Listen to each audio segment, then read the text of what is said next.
অন্তর্বর্তী সরকারকে নিজেদের পূর্ণ সমর্থনের কথা জানালেন যুক্তরাজ্যের ভারত প্রশান্ত মহাসাগর বিষয়ক প্রতিমন্ত্রী ক্যাথরিন ওয়েস্ট। তিনি বলেন, যুক্তরাজ্য সরকার কয়েক বিলিয়ন ডলার পাচার করা অর্থ ফিরিয়ে আনার প্রচেষ্টাসহ অন্যান্য বিষয়ে বাংলাদেশকে পূর্ণ সহায়তা দেবে। এটি আপনাকে জানানো গুরুত্বপূর্ণ যে আমরা আপনাকে সমর্থন করছি। রোববার ১৭ নভেম্বর ঢাকায় রাষ্ট্রীয় অতিথি ভবন যমুনায় প্রধান উপদেষ্টা অধ্যাপক ড. মুহাম্মদ ইউনূসের সঙ্গে সাক্ষাৎকালে তিনি এসব কথা বলেন।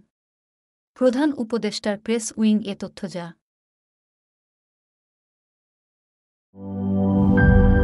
জীবনের সাথে চলে hi-fi, all time healthy life।